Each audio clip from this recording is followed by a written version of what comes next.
The views and opinions expressed on this program do not reflect the company, owners, management, staff, clients, or partners.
Greetings and welcome to another episode of Bermuda's Feel Good Early Morning Show, Good Day Bermuda, supported by Pizza House and Aliana's Restaurant.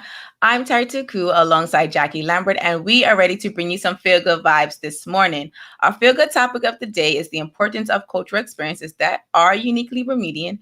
And our feel-good vibe of the day gives us Aquila and the B feel. So make sure you stick around to find out more about that. Before we get into all of that, let's see who's tuned in with us and get started with our feel-good warm-up of the day. I see that Sean Smith is in with us this morning. Good morning, Sean. And if you are watching and you're just typing in your comments to say good morning to us, we'll bring them up on the screen as well. We do want to go ahead and get started with our feel-good warm-up. It's Monday, and we do this every Monday. We want to know, what did you get into over the weekend? Jack and I are going to get that conversation started, and then we'll bring in your comments into the conversation. So, Jack, what did you get into this morning?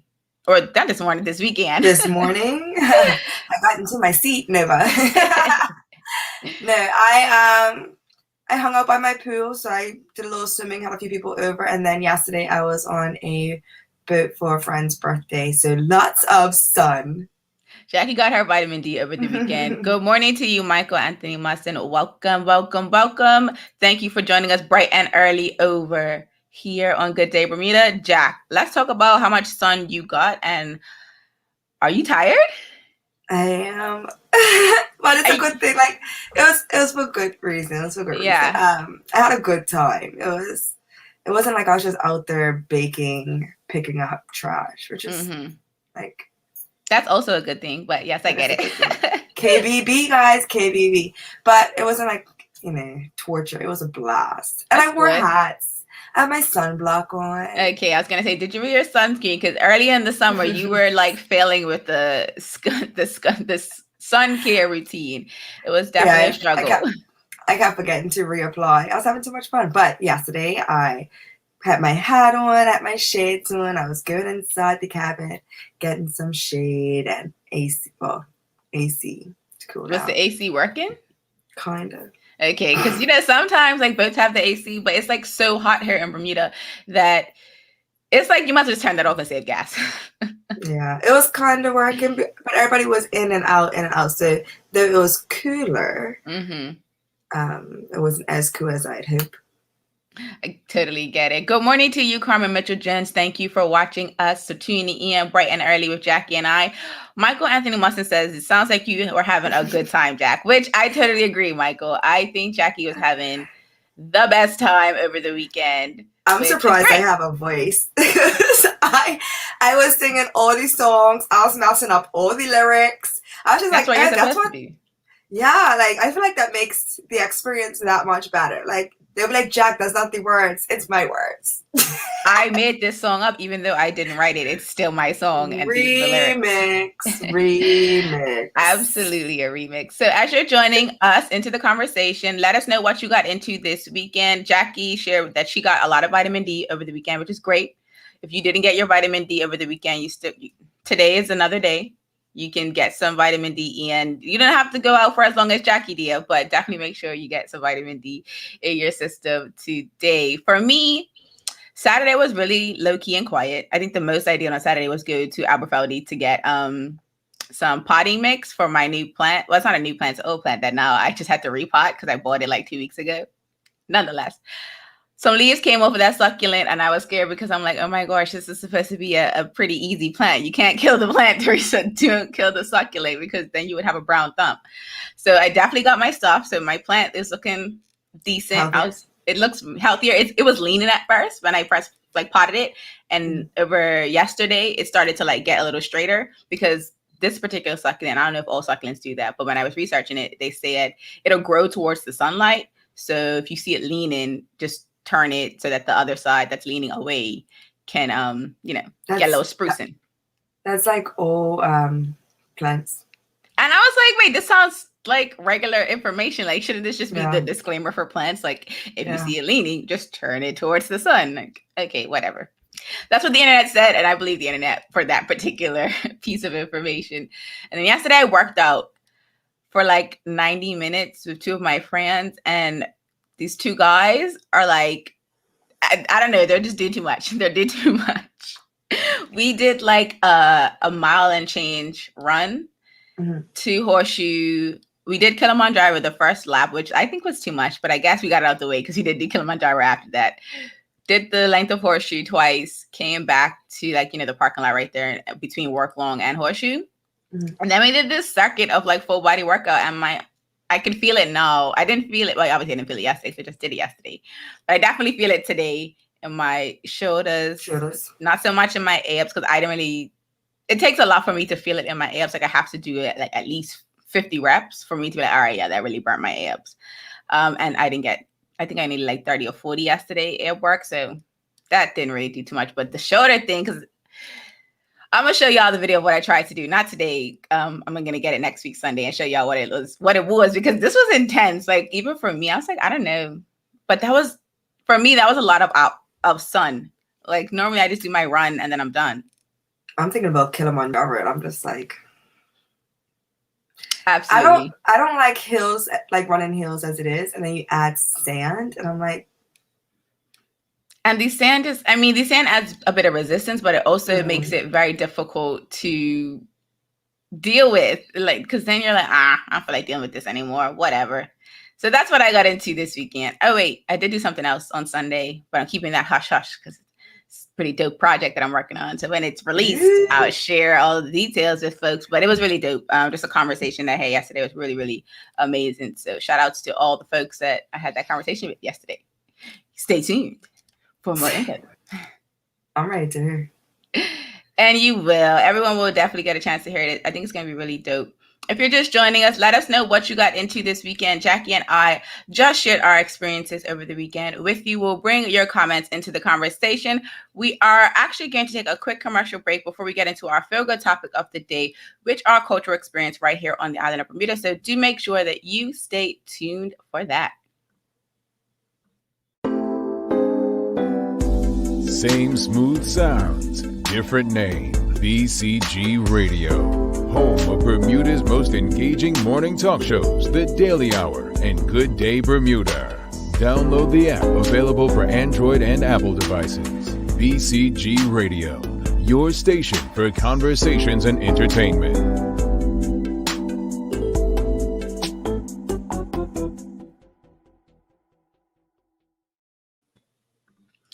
Welcome back to Good Day Bermuda, supported by Pizza House and Aliana's Restaurant. I'm Terri Tuku alongside Jackie Lambert. We are going to get into our feel-good topic of the day, which is the importance of cultural experiences right here in Bermuda that are uniquely Bermudian. And I did want to get this conversation started off by getting Jackie and I to talk about the fact that it was put out there that in order to attend Harbor Nights, you will need a safe key. So Jackie and I want to just start the conversation off by talking about that, because I think that Harbor Nights is very unique to Bermuda in my personal experience. Like I've seen similar type of events around the world, people putting out there, but I think Harbor Nights feels uniquely Bermudian because there's always gumbays. Like I don't care what time of the night the gumbays come out, but they're there, and that to me makes it uniquely Bermudian. So Jack, I actually missed this entire rant on Twitter, so I don't even know what was happening. So I need you to give some context before we talk about it. So basically, they're trying to start Harbor Nights back up. But they're saying that in order for you to go to Harbor Nights, you have to have a safe key. So they're going to barricade it off. And you're going to have to, in order to enter Harbor Nights and participate, you're going to have your safe key. But I still don't understand how that works, because this is the same street that everybody walks up and down all day. And then now all of a sudden, the same people that usually go Harbor Nights have to have a safe key.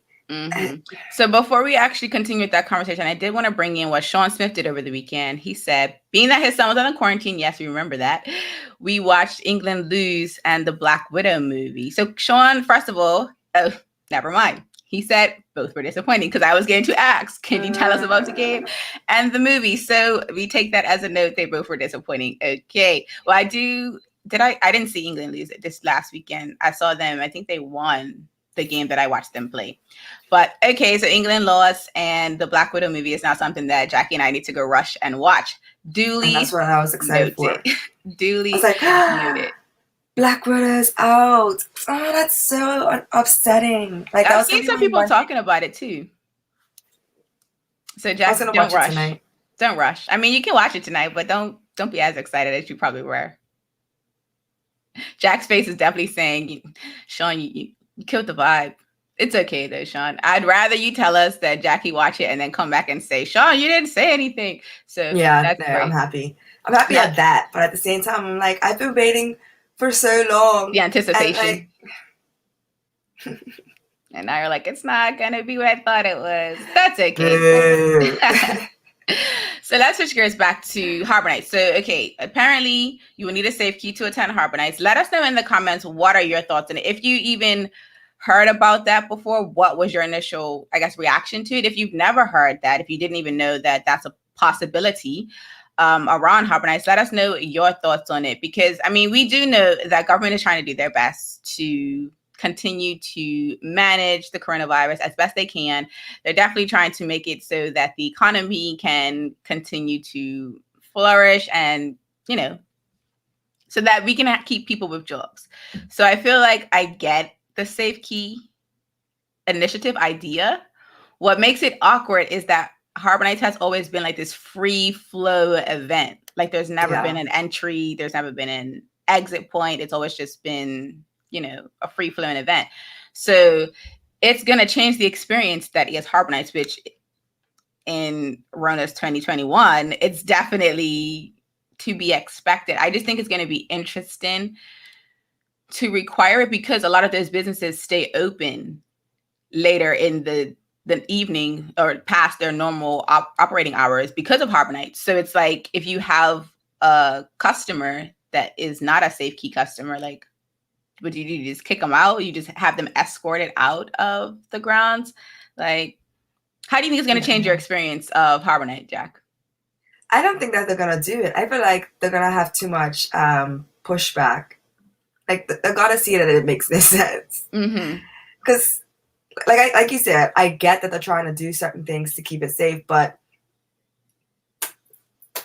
it's the same street that we walk up and down around the same people all day.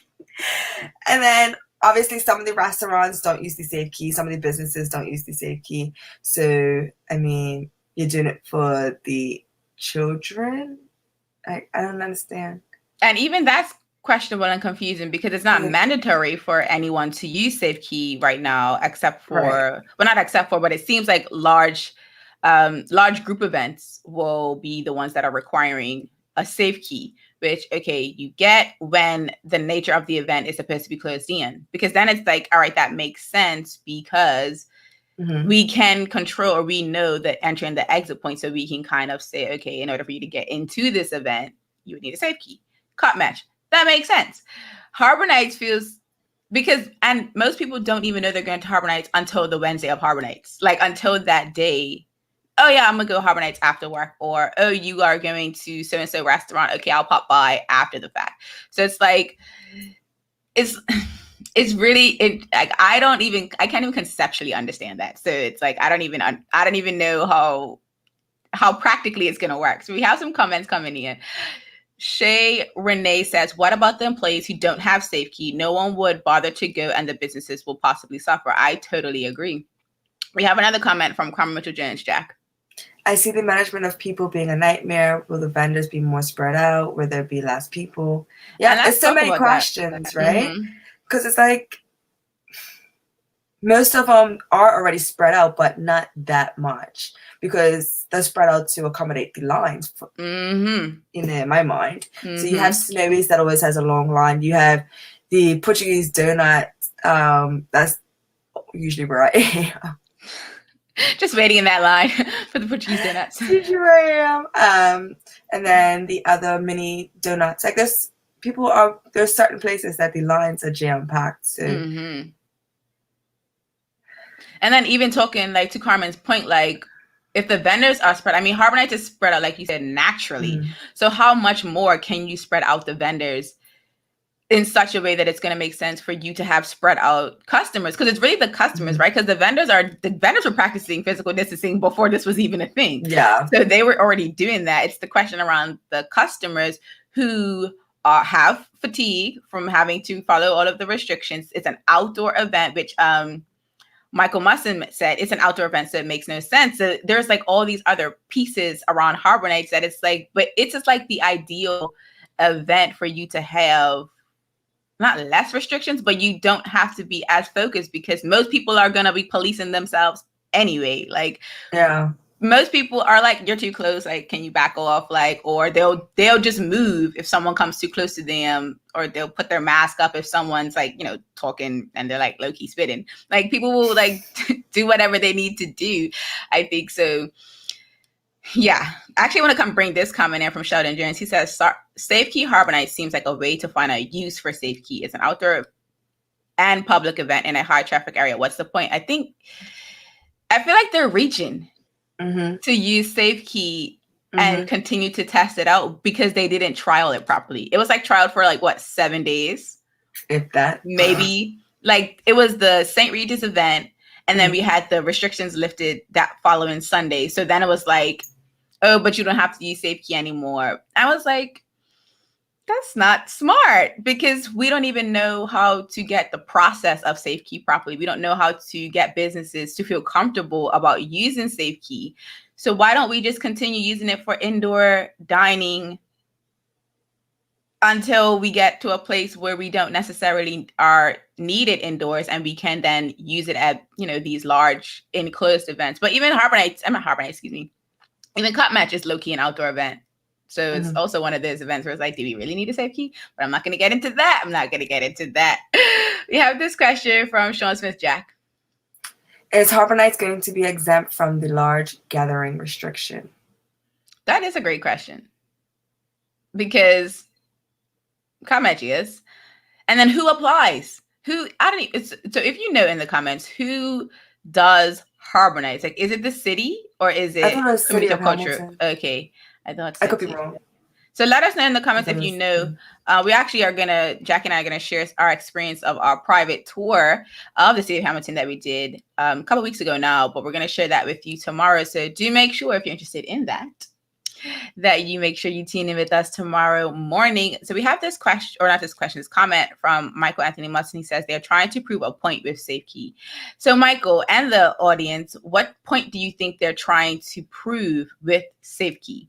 Because I just feel like they're just... That it's not a waste of time.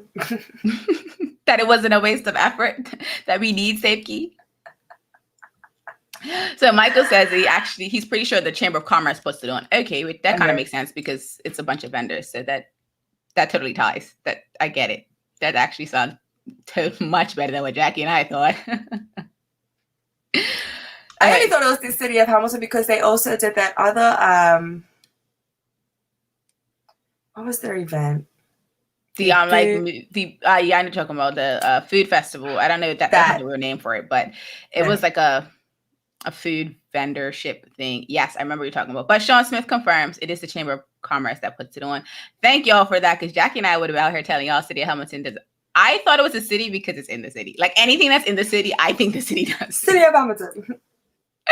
I really do think that it is. Anything in the city is by the city, as Sheldon confirms as well. So Thank y'all. Good thing y'all are watching with us because you keep Jacky and I on our toes.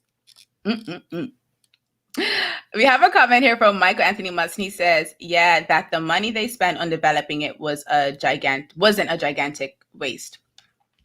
Let us know in the comments what point you think the government are trying to prove with SafeKey.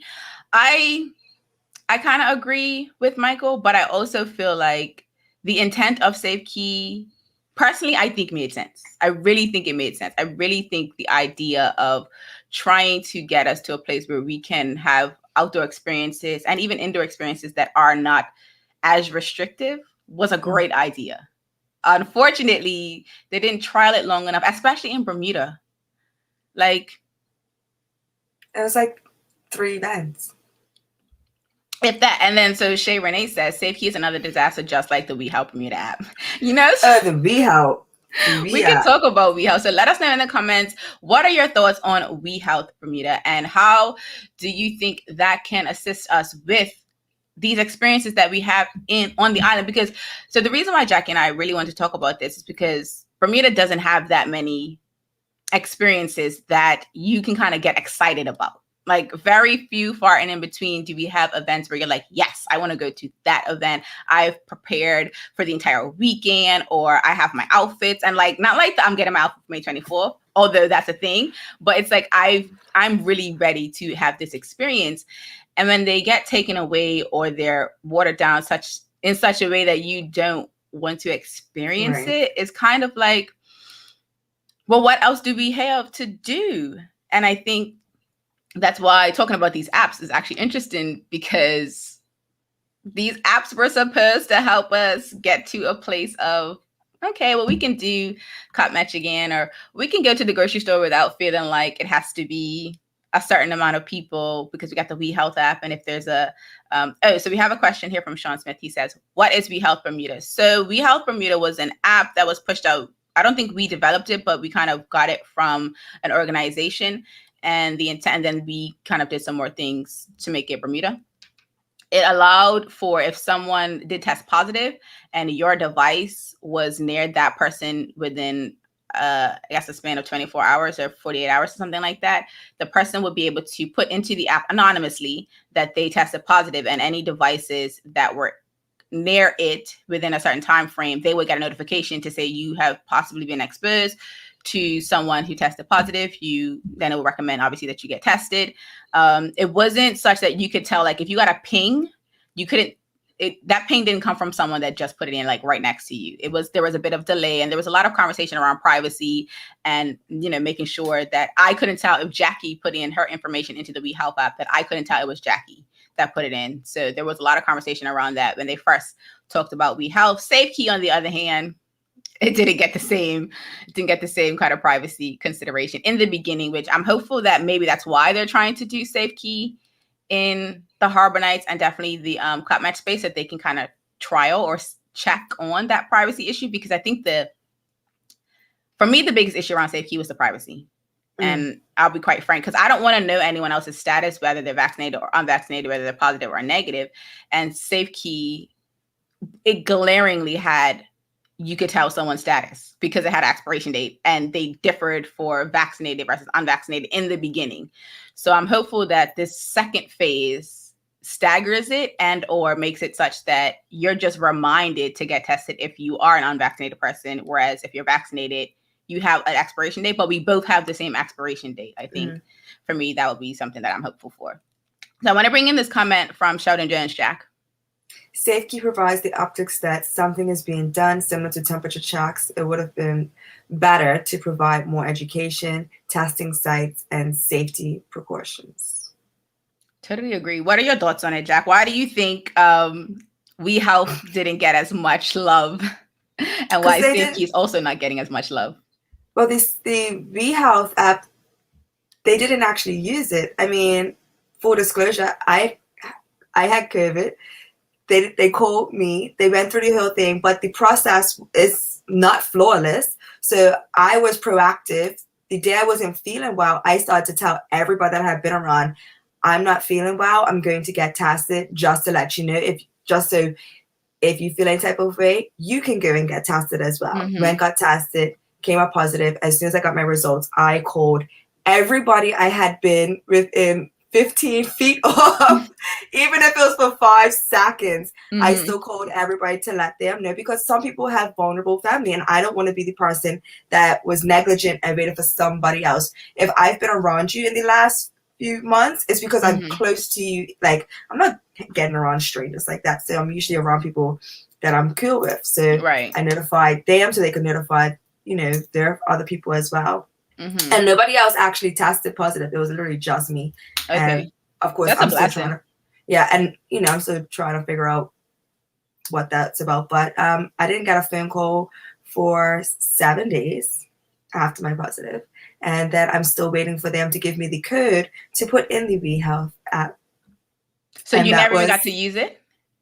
That was about like 5 months, 6 months ago. That's a long time. It's been a while. Yeah. I feel like it's been actually, it hasn't been 5 months. It's been like 2, 3. It definitely felt longer than that. As you're joining in, but I still haven't gotten anything. Nothing.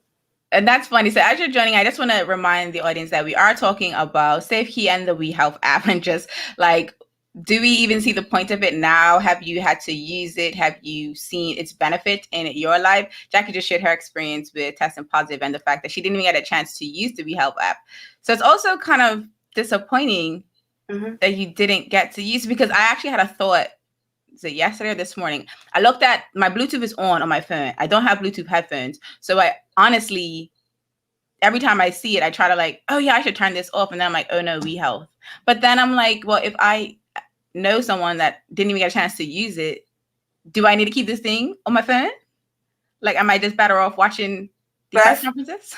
A few people have, I've seen a few people tweet that they're still waiting for the code.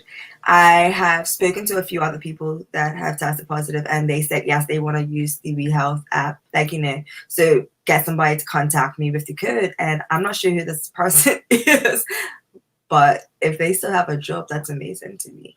And it's also interesting because just bringing it back to talking about our cultural experiences, it's like and I'm a proponent of let's use the technology to our advantage. And so if we have an app that can assist us with the notifications such that we don't have to have people always calling Jacky, calling someone else who tests positive, or calling someone as a close contact, you have this form of technology that was literally designed to do that for you. All you have to do is call the person that needs the code, maybe walk them through putting the code in, because 9 times out of 10 they haven't done it yet, and then let the app do its thing. So it's like, I think Michael brought it up, like, was it a waste of money? Like, we were already in debt before Rona. We did this amazing unemployment benefit. We overpaid apparently. And now you mean to tell me that 2 apps that we've used, we're not even using to their full potential because reasons? Like, and I think so. Michael Anthony Mustin says WeHealth app sounds like a joke, much like a particular event that Jacky participated in last week.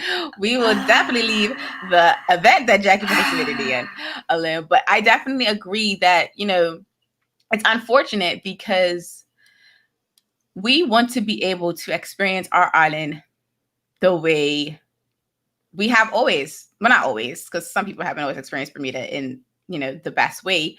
But I definitely feel like we want to be able to get back out there. We want to be able to support businesses. We want to be able to just socialize in a way that doesn't feel like we're in prison. And it's sad because we have 2 pieces of the technology that are supposed to allow us to do that, and we just can't. So I just want to remind you, if you're just joining us, that Jacky and I are talking about local experiences. We started our conversation off by talking about the fact that you might possibly, or maybe it's already decided, that you'll need to have a safe key in order to attend Harbor Nights. Let us know in the comments if you haven't had a chance to participate in that part of the conversation. Let us know below what are your thoughts on it. I do want to ask the audience about, what are some local experiences that come to your mind that you believe are uniquely Bermudian? And the experience doesn't necessarily have to be an event. It could be a group, a space that you think is, that's just the Bermudian. That's when you think of Bermuda, you think of that place. So Jack, I want to know, what is the space and experience that comes to mind that you think is like 100% all us, all Bermudian? I put her on the spot, folks. She didn't even know this question was coming. I'm not frozen, I promise. I was just like, you already said gumbies. You already said. I mean, you can elaborate though. I touched on that. I didn't elaborate, so you can elaborate. Well, then I've always like the gumbies, and it's nothing. And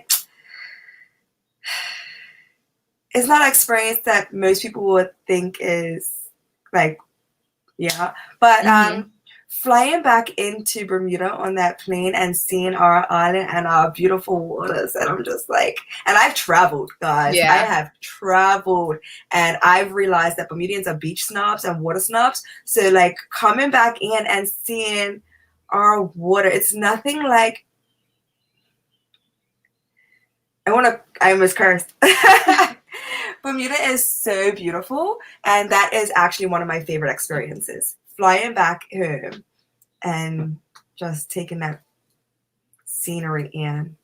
That is awesome. We're actually going to take a quick commercial break, and then we're going to come back and see what the audience and I believe to be a local experience. So if Jackie took yours away, that's okay. You can elaborate on it further, because maybe there's a different reason why you enjoy coming back or seeing Bermuda when you do come back from a trip. So Jackie and I will be right back.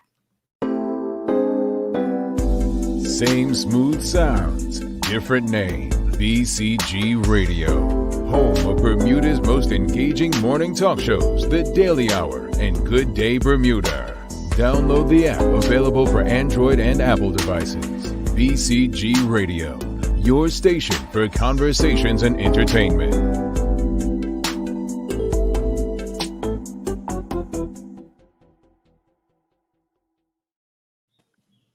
Welcome back to Good Day Bermuda, supported by Pizza House and Aliana's Restaurant. I'm Terri Tuku alongside Jackie Lambert. Before we took that quick commercial break, Jackie and I had a question for the audience. We wanted to know what local experience comes to mind that is uniquely Bermudian to you. And Jackie shared hers right before we took that commercial break. She mentioned that flying back onto the island of Bermuda is an experience that she enjoys. So let us know in the comments, 1 or 2 or 3 or 4. You can have as many experiences as you want to share with us. We do have a comment coming in from Sheldon Jones. He says, the raft up seems uniquely Bermudian. One thing, hideous. Mm-hmm. You know what I was thinking as well? Hummers. Yes. The kites. And I have to deal with them every day. And so sometimes I'll have clients that are like, how do you even deal with this? And I've grown to think of it like to deal with it like tree frogs. I don't even hear them half the time until somebody brings it to my attention, and I'm just like, no, I can't unhear it. Oh, you can't unhear it. It's like the volume turns up when they bring it to your attention. Like it was on like a low kind of like, it's all right, it's not bothering me. And then you mentioned it, and like now it's like super loud.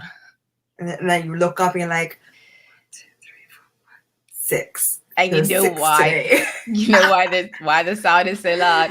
So Shay Renee says fish sandwiches are a uniquely Bermudian experience. And then, so Shay, what do you put on your fish sandwiches? Like, because there is like, the conversation around what's supposed to be on a fish sandwich, what's not supposed to be on a fish sandwich, the best type of fish sandwich. So let us know in the comments, Shay, what do you put in your fish sandwich? And then for Sheldon, have you ever experienced a raft up on the island? 1, and then if you've gone overseas and told people about a raft up, like how do they look at you? Like what is the conversation like? Or even talking to friends and family that may be overseas, like what are they thinking about a raft up? I know that honestly was the first thing that came to my mind, the raft up idea, because I'm like, even like with the whole shenanigans around the Shaggy event, they probably didn't even realize they were doing a raft up because they're not from here. So they probably just had their little situation going on, and they just thought these are just boats in the water, and that's that. But in Bermuda, that's a raft up. So that's what made that even funnier to me, because I'm like, these people didn't even know that they were doing a raft up. They just out here on a boat next to another boat, tied up. That's not a raft up to them. I giggled at that particular moment. I was like, oops. Raft ups are illegal. What's a raft up? Like, what are you talking about? A what? These aren't rafts. These are yachts. Oh my God. That is what they thought. They were like, y'all are confused. These are not rafts. Okay. So Shay Renee puts fried onions, tomato, tartar sauce, maybe coleslaw on whole wheat toast for her fish sandwich. That's interesting. Actually, let us know in the comments about your where do you get the best fish sandwiches? Like, because that's a local experience that I don't feel like people generally talk about as much. It's like the certain restaurants that you get certain foods from, and like what is it like to get to those places? Because like Art Mal's is not on Front Street, so it's not like you just walk down the street and get to it. Like that's an experience to find it if you've never been there, and then to just be in that little tiny little hut space and just like, this is how I get my fish sandwich. Like I don't go, or even Cafe Olé. It's like the experience of driving across the caves and then coming into that little cul-de-sac looking thing. And you just see this lovely little cafe. It's like, oh yes, it's actually a real cafe. Like it's not a restaurant that's called itself a cafe. It's actually that. And then even Swizzle, getting all of your Swizzle down Swizzleian, possibly getting a taxi home, not possibly, definitely getting a taxi home if you've had Swizzle, because you're not supposed to drink then drive. Just saying. Or making it yourself. Oh, that is a local experience, right? Yes.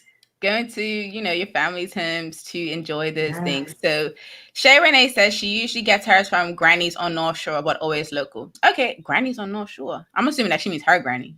No, Granny's. There's a restaurant called Granny's? Mm-hmm. Y'all can tell I don't live down east no more. I'm like, what are you talking about? What are you talking about? Like, I have no idea. I was like, oh, your granny makes fish sandwiches? That's nice. Oh, gosh.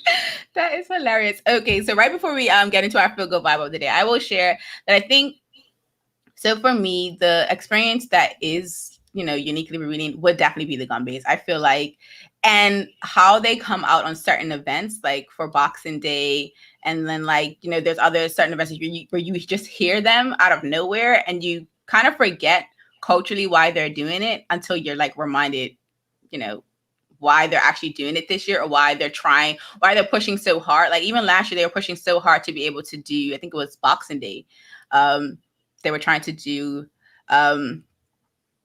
they tried to be out and try to, like, as best they can, socially distance themselves or physically distance themselves, because we miss that part of our culture. Like you do get a little bit disconnected when you're unable to have those experiences. So as we're getting ready to wrap up, do make sure you let us know in the comments any experiences that locally that you have experienced, whether it's food, whether it's an actual event, a place that you've been to, anything that comes to mind that is uniquely Bermudian to you, because we're going to switch gears to our feel good vibe of the day.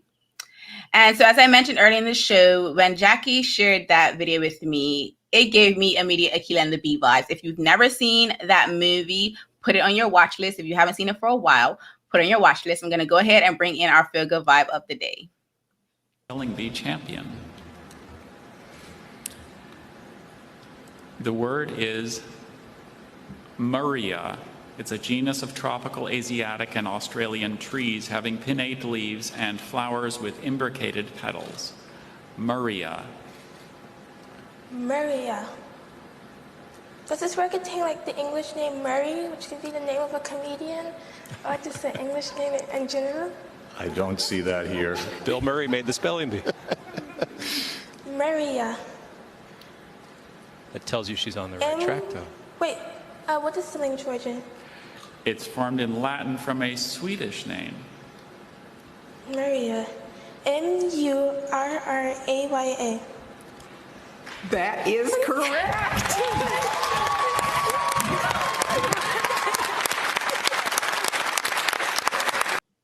So if you've never seen that video, you're welcome. Let us know in the comments what you thought of today's feel good vibe of the day. As we wrap up, Jack, what were your initial reaction to seeing that video? I'm emotional. So I was just like, yes, you go, girl. Yes. And just her joy, like, I love that. Was the ultimate Black girl joy. Let us know in the comments what you thought of today's feel good vibe. We do hope that it has you ready to make it a great day, whether you have some words to spell or you're just going to use spell check like the rest of us. Carlton Fleming says she's awesome. I totally agree, Carlton. She definitely rocked that. So shout out to all of the spelling bee champions around the world, wherever you may be.